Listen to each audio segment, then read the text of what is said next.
আরে মোহরগুলো ঠিকঠাক পুঁতে দিয়েছিস তো? সে আর তোমাকে ভাবতে হবে না। বাহ বাহ বাহ বাহ বাহ, বেশ বেশ বেশ। এবার শোন, এই ধর এই শিশিটা তোরা যেখান থেকে মোহর পোঁতা শুরু করেছিস তার একটু আগে একটা গাছের গোড়ায় পুঁতে দি। কি আছে এতে? কি আছে বলবো? বিছুটি পাতার রস। কি হবে এটা দিয়ে? মন্ত্রীকে জব্দ করা হবে। তুমি কি বলতে চাইছো বলো তো? হ্যাঁ, সে আর কি বলবো, নিজের চোখেই তো দেখলাম গোপালের বউয়ের হাতে সে কি দেমাক। আমার দিকে তাকালো, অথচ চিনতে পর্যন্ত পারলো না। তাতে কি হয়েছে? আরে তাতেই তো সব হয়েছে। রোজই তো শুনছি তোমাদের ওই রাজসভায় গোপাল রাজাকে ভুজুং ভাজুং দিয়ে খুশি করে দিনের পর দিন শুধু পুরস্কারই নিয়ে যাচ্ছে, আর তুমি এত মাথা খাটিয়ে বুদ্ধি বার করে মহারাজকে সাহায্য করছো, অথচ পাচ্ছ কিনা লবডঙ্কা।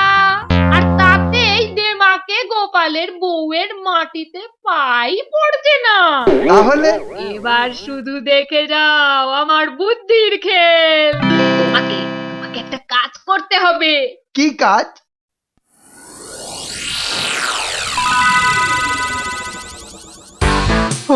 আজ বড্ড দেরি হয়ে গেল। গত সপ্তাহ থেকে আবার রাজসভায় হাজিরা খাতা চালু হয়েছে।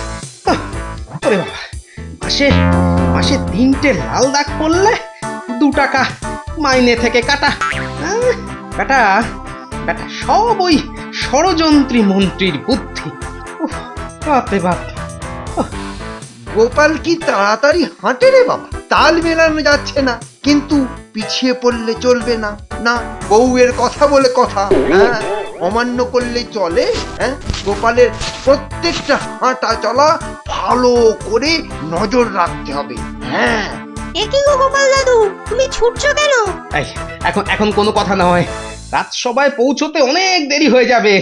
এখন এখন যাই, আমি যাই রে। কিন্তু দাদু, আজ বিকেলে গল্প হবে তো? ওরে খোকা, হবে হবে, এখন পথ ছাড় তো। ছাড় ছাড় ছাড়। উফ, ওরে বাবা। এই যে দাঁড়াও দাঁড়াও। আবার কি হলো রে? আচ্ছা দাদু, তোমাদের রাজসভার যে মন্ত্রী মশাই, তার চেহারাটা কেমন? আচ্ছা, এটা কি মন্ত্রীর চেহারার বর্ণনা দেবার সময়? হ্যাঁ, আহা, বলোই না। আচ্ছা বেশ, আমিই বলছি। তার শরীরটা কি দেখতে অনেকটা ওই ঝাঁটার কাঠির ওপর আলুর দমের মতো? হ্যাঁ হ্যাঁ, একদম ঠিক বলেছিস। এই বাচ্চা ছেলেটা কি? হ্যাঁ, এবার আমি ছাড় তো দেখি। ছাড় ছাড়। দাদু সাবধান, আমার মনে হচ্ছে মন্ত্রী বা তার মতো চেহারার কেউ বেশ খানিকক্ষণ ধরে তোমার পিছু নিয়েছে। ওই রে, আহা, মাথা ঘুরিও না, মাথা ঘুরিও না, বুঝে ফেলবে তো। তুমি শুধু সাবধানে যেও, আর কায়দা করে দেখে নিও তোমার পেছনে পেছনে যে রয়েছে সে কে, তোমাদের মন্ত্রী না অন্য কেউ। বাবা বাবা, আমার কাছে গল্প শুনে মাথা যে খুলছে তাদের। হ্যাঁ? ঠিক আছে, বিকেলে সবাইকে আসতে বলি, কেমন? ঠিক আছে, আমি চললাম। এর সঙ্গেই বা গোপাল কি এত বক বক করছে? বউকে বলতে হবে। এই রে, গোপাল যে অনেকটা এগিয়ে গেল। দৌড় লাগে, দৌড় লাগে। এ পেছনে না দেখতে পারলে যে বাড়ির খেয়ে বেরানো ভাত হজম হবে না। কি করে দেখবো? হ্যাঁ, পেয়েছি। ও, আবার গোপাল থামলো কেন? কিছু কিনছে মনে হচ্ছে। হ্যাঁ, ও, গোপালের পেছন পেছন হেঁটে দৌড়ে ঠ্যাং ব্যথা হয়ে গেল। গোপাল আয়না কিনলো না, এবার হাঁটতে আরম্ভ করছে। আমিও হাঁটা শুরু করি। হ্যাঁ, ও, বউয়ের পাল্লায় পড়ে সকাল থেকে শুধু হেঁটেই চলেছি, হেঁটেই চলেছি। এইবার মক্কেলকে দেখা যাবে। বাবা, গোপাল হাঁটতে হাঁটতে নিজের মুখ দেখছে। পাগলের কাণ্ড। ন্যাপলা তো ঠিকই বলেছিল। বেটার ছেলে মন্ত্রীটা আমার পিছু নিয়েছে কেন? সবাই গিয়ে ব্যাপারটা বুঝতে হচ্ছে।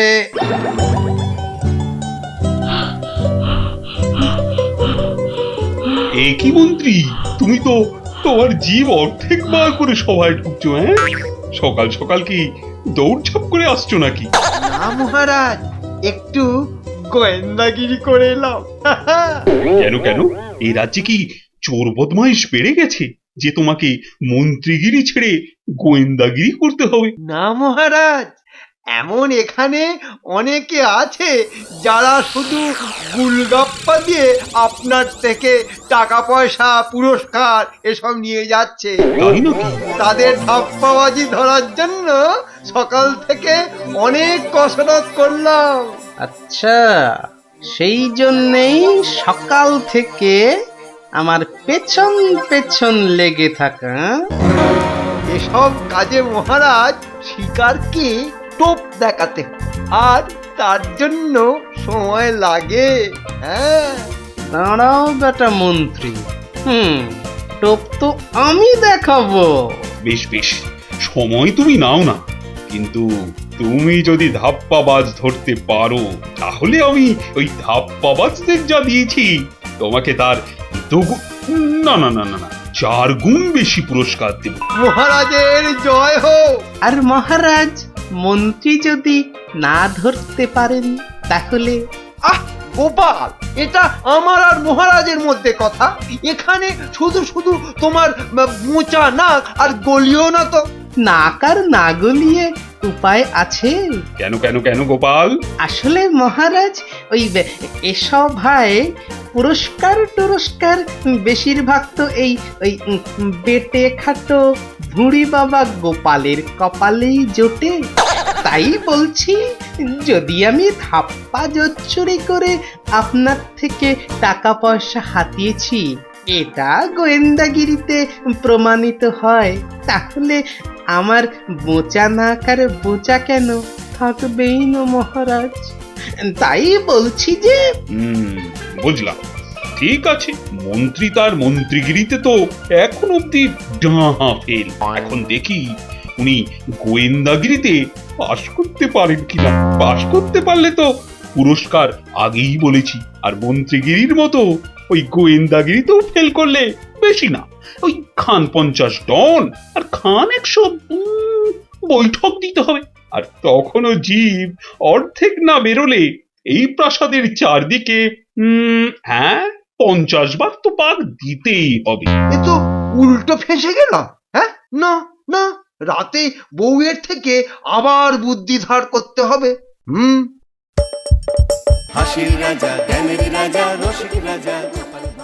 এই শিশি খুলে কাল আমি মাখবো আমার চোখে মুখে। ব্যাস, তাহলে এই মাটির নিচে রাখা নানা জায়গার সোনার মোহর আমি খালি চোখেই দেখতে পাবো।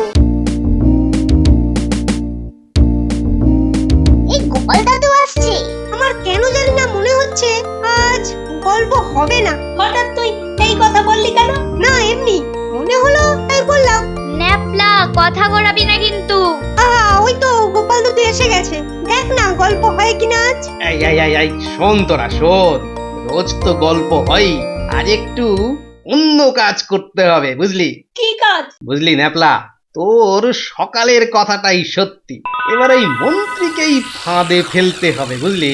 আর যেহেতু আমাকে সে চোখে চোখে রাখছে, তাই তোদেরকেই সেই ফাঁদটা তৈরি করে দিতে হবে। কিন্তু কোথায় মন্ত্রী? ওই যে গাছের আড়ালে। যা বলছি মন দিয়ে শোন শুধু। সোনার মোহর কটা রাখ। আমি বাড়ি চলে যাবার পর আমার সভায় যাবার পথে 10 পর পর গাছের তলায় এই মোহরগুলো একটা করে পুঁতে রাখবি, বুঝলি? কেন কেন? ওরে, এটাই তো দাদুর বুদ্ধি। আর সন্ধে নেমে এলে না থাক, এটা আমি নিজে করে নেব। দাদু তুমি বলো না, আমি চলে আসবো তোমার কাছে সন্ধ্যাবেলা। ঠিক আছে রে, আমি এখন বাড়ি যাই, বুঝলি? ওষুধটা তো তৈরি করতে হবে। বাহ, যেটা খেয়ে মন্ত্রী আমাদের ফাঁদে পড়বে। ন্যাপলা, কি হয়েছে বলতো? এখন চল, গোপাল দাদু যে কাজটা দিয়েছে আগে সেটা করি। তাই চল।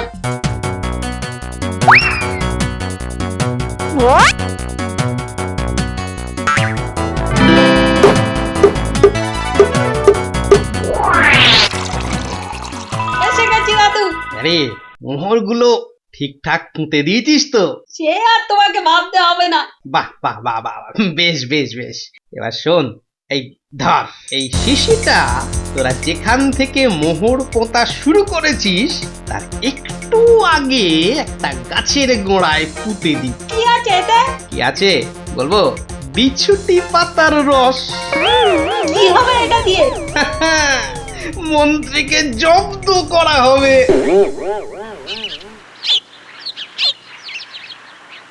ওহ, সেই কোন ভোরে বেরিয়েছি, কিন্তু গোপাল এখনো বেরোচ্ছে না কেন?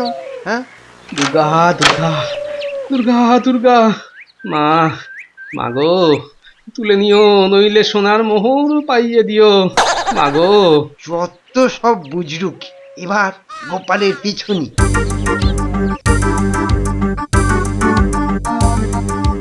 বেটা মন্ত্রী ঠিক পেছন পেছন আসছে, খেলটা এবার আরম্ভ করি। গোপাল বাঁ দিকে চলে গেল কেন? হ্যাঁ, জয় মা, জয় মা, হয় তুলে নে নয়তো সোনার মোহর দে মা, জয় মা। এই তো, এই তো, কাল রাতে স্বপ্নে যা দেখেছি ঠিক সেই মতোই পেয়েছি শিশি। এবার এর থেকে কিছুটা মেখে নি মুখে, তাহলেই মাটির তলায় যা আছে সব আমার চোখের সামনে চলে আসবে। গোপাল বেটা বলে কি? হ্যাঁ, তাহলে ওই শিশির ভেতরে যা আছে সেটা মুখে চোখে মেখে নিলেই তো কেল্লা ফতে। হ্যাঁ, মাটির তলায় যেখানে যা সোনা দানা পোতা আছে সব দেখা যাবে। হ্যাঁ, বাবা বাবা বাবা বাবা। আমি এবারে যাত্রা শুরু করি। ঠিক মনে হচ্ছে ওই গাছের তলায় একটা ঠিক ঠিক ঠিক একটা মোহর রয়েছে সোনার। দেখি তো খুঁড়ে, দেখি দেখি দেখি, এই তো। জয় মা, জয় মা, বড় কৃপা তোমার, সব ওই শিশির রসের জাদু। এটা আবার গোপালের ধাপ্পা নয় তো? তাহলে সোনার মোহর যে গাছের গুঁড়ির তলায় রয়েছে দেখতে পেল কি করে? হ্যাঁ, না, আর একটু দেখি বরং। আবার দেখতে পাচ্ছি, আবার পাচ্ছি মা। সত্যি ধন্য তুমি মা, ধন্য তোমার দেওয়া শিশি। আবার কি পাবে নাকি সোনার মোহর? হ্যাঁ, আবার পেয়েছি। না, এ তো ধাপ্পা নয়, এ তাহলে সত্যি, এ তো ওই শিশির কেরামতি। হয়তো হয়তো গোপাল আর একটা মোহর পেল। হ্যাঁ, এবার তো এই শিশিটাকে বিশ্বাস করতেই হচ্ছে। হ্যাঁ, এসব শিশি টিশি আছে বলেই গোপাল একে তাকে মহারাজকে ধাপ্পা দিয়ে এটা ওটা বাগিয়ে নিচ্ছে। আরে আবার একটা পেয়েছি। না, এবার আর মোহর কুড়ালে হবে না, রাত সবাই দেরি হয়ে যাচ্ছে। যাই যাই যাই, অন্য আরেকদিন আসা যাবে।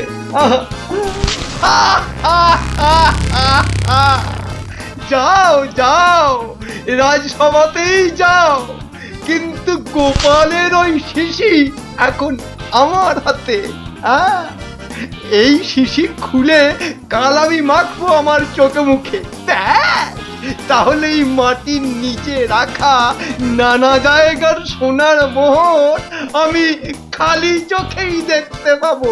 আর তারপর টপ টপ টপ টপ করে আম পাড়ার মতো মোহর পারবো না, থুরি থুরি থুরি মোহর মাটি খুঁড়ে বার করবো। সাবধান সাবধান সাবধান, মহারাজ কৃষ্ণচন্দ্র রাজসভায় আসছে।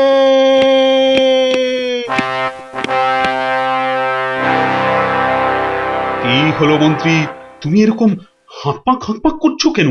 কিছু বলবে নাকি? হ্যাঁ মহারাজ, মানে হয়েছে কি, তোমার হাতে শিশিতে কি ওটা? এটার জন্যই তো সব, মানে এটা দেখাতেই তো আসা না। যা বলবে ঠিকঠাক করে বলো। আসলে এই শিশির তেলটা মুখে মাখলে মাটির তলায় সোনা দানা যা আছে না, সব খালি চোখে দেখা যায়। তুমি কি আজকাল আবার জাদু টাদু শিখছো নাকি মন্ত্রী? না মহারাজ, এ আমার স্বপ্নে পাওয়া তেল।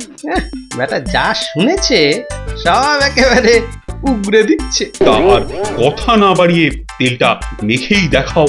মহারাজ, আমি মাখলে তাহলে এই প্রাসাদের কোথায় কি সোনা দানা লুকোনো আছে সব দেখে ফেলবো।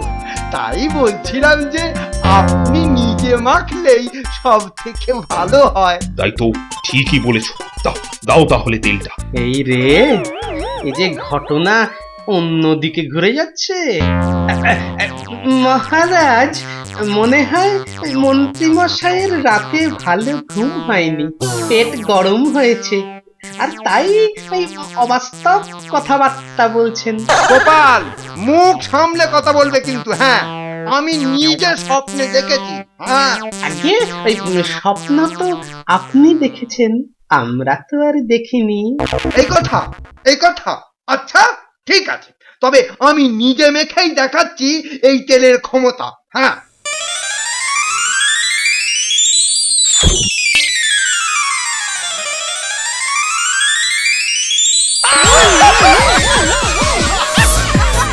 ওরে বাবা রে, ওরে মারে, ওরে বাবা রে, ওরে মহারাজ রে, ওরে ওরে আমার গোপাল রে, ওরে গোপাল রে, বাঁচারে বাঁচারে বাবা, বাঁচারে মহারাজ, বাঁচান। মুখ সব জ্বলে গেল, জ্বলে গেল, চুলকে চুলকে ঘা হয়ে গেল।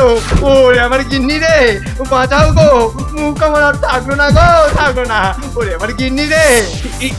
এ তো তেল নয়, মনে হচ্ছে বিছুটি পাতা। একদম ঠিক ধরেছেন মহারাজ, মন্ত্রী মশাই তালে ছিলেন আপনাকে বিচুটি পাতার রস মুখে মাখানোর। মহারাজ, তার ছেলের চুলকুনিটা আগে কমুক, তারপর আমি নিজের হাতে আবার ওই রস ওর মুখে মাখাবো। দেখবো দেখবো কতক্ষণ ধরেও চুলকাতে পারে। জয় মহারাজ কৃষ্ণচন্দ্রের জয়।